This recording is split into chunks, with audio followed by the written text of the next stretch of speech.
Hello. You need to pause this. Pause button. Hello. This is Steel Patriot 2000. We're walking through Legends Park at the moment. We have lots of minnows, a variety of tiny bones that get stuck between the teeth. We have some great willows here, though. Make baskets, make traps. Great. And we're heading down to the river down here. Ellie, you know what the river that is? Okay. You can walk. I think I know what it is. Oh. Would you like to come on, Jimmy? Something like that? Something like that. Either that or the sanctuary. We have lots of deer tracks. There's food around here. Definitely. We saw some mushrooms, whether they're edible or not.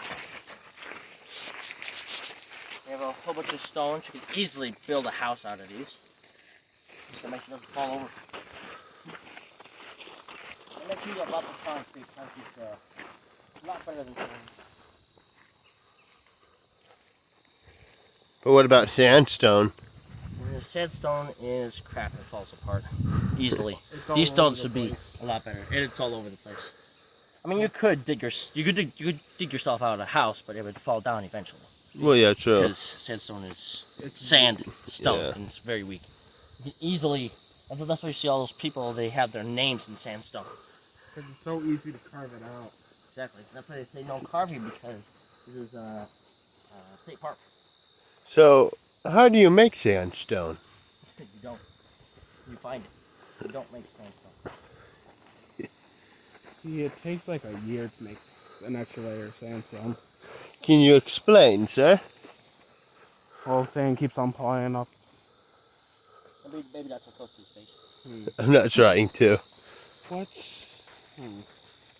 I haven't really done much research into it, but I'm pretty sure year after year another layer comes up. Oh. That would have to be by a river. Yeah. This sandstone's running down. It's not making more sandstone. Oh, yes. So year after year, the river goes by, makes sand on the ground.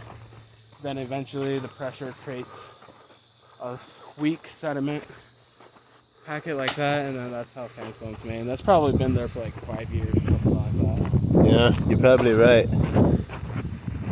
So back to you, sir. Back to me? Yeah. Well,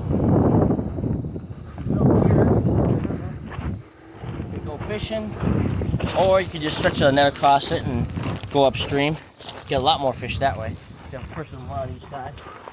As long as it's not in the winter time. You don't want to go in the water in the winter time. Way too damn cold. If it's not already frozen over. Alright.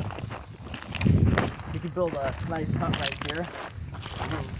You have the ability to move trees. But I wouldn't live on a river like this. I live up that direction a bit. Higher ground, plus the river's flood. This would be a good place to plant your crops though if you get rid of the sand and rocks. You can find a muddy spot you can grow crops, and it would every time the river floods it would fertilize it for you. That's what the Egyptians used to do. That's why they live so close to the Nile. Yeah. They knew how high the river would go. What kind of Oh, that is a daddy longlegs. Daddy longlegs spider. Not poisonous. They can bite you, but it's not poisonous. Not like garden snakes. Another good thing about old waters like this, you got some nice hiding holes. Hide resources, supplies, mailbox. Yeah. See, somebody put 2 rocks in there. 3. What's your thoughts on this stone right here? It got copper in it. It's green. Green. Very small amount of copper. You wouldn't get much. You'd have to do hundreds of rocks like that. I mean, I see quite a few around here, but you wouldn't be able to do much. Why is that? Because there's not enough copper per rock. Oh. You would have to have a very good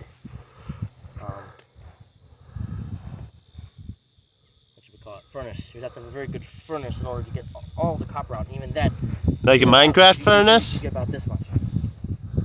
Minecraft furnace. Technically, if you tried to do that, it would get clogged up. There would be, if you actually smelted metal in a furnace, it would not be clean. And you wouldn't want to cook your food in there. And why is that? Number one, there's very bad things that come from melting metal. There's bad chemicals and air that comes from that. Oh. You're better for the beaks like this. What I do is I get a bunch of leather and make David and Goliath sling. Why? Why? Because you got lots of ammo. In zombie apocalypse, 1 rock per head. Yeah, take a whole bunch of zombies. Cool. And plus, you would have. Plus, with all these rocks, I've seen lots of flat rocks like this. If you wash this off, like if you want to cook food, but you don't have a Minecraft furnace, Yeah? what you do is you wash this off, and you build a fire over it, and then once the fire's gone out, or almost out, you sweep the coals off of it, and the rock's still hot, so you can cook your meat, your burger, or whatever. Or if you can find a bigger one, and 2 decent-sized stones, about yay tall, yay wide, one on each side, and then have a bigger version of this, about yay long. You have a little griddle. Make yourself a little griddle like that. Cool.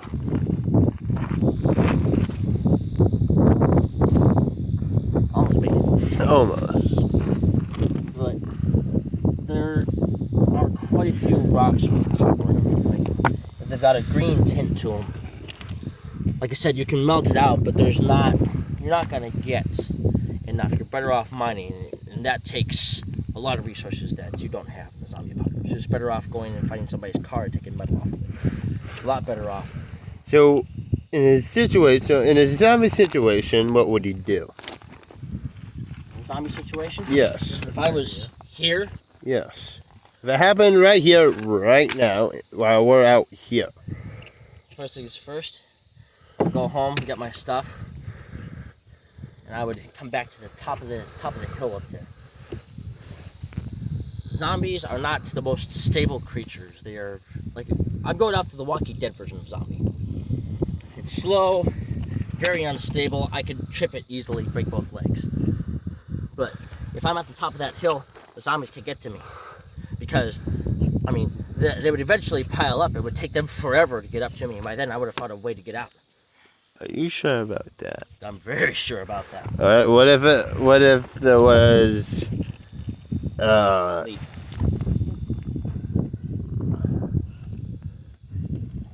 So, Somebody else was here. what if there was the World War Z zombies? What would you do? Well, since we know the ending of that, I would find some way to get myself sick because they don't like the virus itself can somehow sense sick people and avoid them. It will avoid them at all costs. Those are the people that live. All right. Like if you have HIV or AIDS or the common cold, they'd probably leave you alone And why is that? because they have to have a clean corpse. Well, If you have cancer, the zombies will leave you alone from World War Z. cool. But I don't go off of World War Z zombies. Yeah. Because if I actually encounter that situation, I'm going to I'm going to find a bunker. I'm going to go in it. I'm going to stay until they all rot. Because they will eventually rot. And plus, that is... All zombie situations are fantasy. They're not real. But... All right. So it's if there is a possibility it could happen. There's a slight, small possibility. all right. The World War Z, it would not make the zombies any stronger than they were before. They would still have the same strength, same weaknesses. Which is why I don't watch a lot of the Korean things, because they make the zombies out to be like strong men from the circus. Which no virus would be able to do that. It would all be. I just find that to be a bunch of trash. Yeah. Because if you die, you still have the same strengths and weaknesses as you did before. So I'm not going to be able to bust down a door with my forehead. I just smashed my head in. Sure. And I believe that will be the end of the video. And we'll have a second video coming out for you soon that will show us walking through the rest of the park on the way back to the car. This is Steel Patient 2000. Please like and subscribe. Have a good rest of your day.